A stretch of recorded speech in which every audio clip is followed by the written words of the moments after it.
It had been a long, tiring day at work. It was quiet as I waited alone for the train.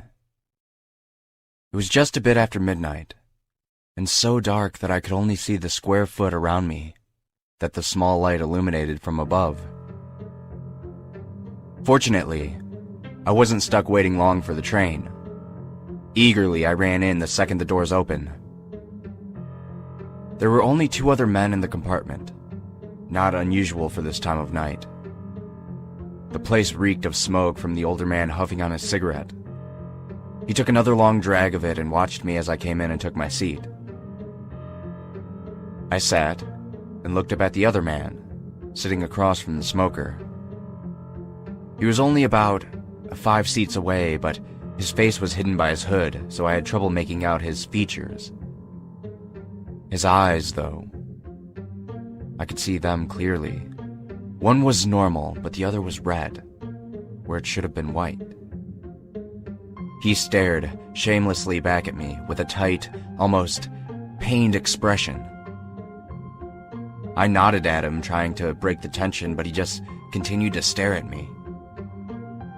So I looked out the window, trying to ignore his gaze, but I could still feel his eyes on me. The train lights began to flicker and went out for a moment. "Sorry, folks," said a voice over the static of the PA. "We're gonna get maintenance on that in the morning. We apologize for any inconvenience." My stomach dropped, and I struggled to control my breathing. I reminded myself that there was no reason to be afraid of the dark. I was a grown man, a tax-paying adult who... Oh, thank God. The lights came back on. I hadn't even realized my eyes were shut tight. Sighing, I opened them to see the man's unsettling eyes staring directly into mine, from only 2 seats away.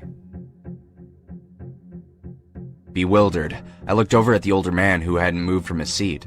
He took another drag from his cigarette and coughed, acting like nothing had happened. The train rumbled down the tracks. I was afraid to look back at the red-eyed man. I didn't want to. I didn't want to move or even breathe. I tried to convince myself that the whole thing was in my mind. Maybe I was just tired from a long day of work. Maybe I was just paranoid and he wasn't even looking at me. The lights flickered again and went out. I held my breath, waiting for the lights to come back. After a moment, they did. But the man, he was in the seat next to mine, his face only a few inches away from me. I leaned back. "What the hell is your problem? What are you doing?"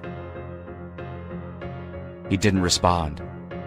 Instead, the smoker angrily said, "Look, kid, if you wanted me to put out the cigarette, you could have asked nicely, alright?" "Not you, man. This guy." The smoker stared at me for a second, confused. "It's, just you and me in here, kid. You alright?" The red-eyed man hadn't moved or responded at all.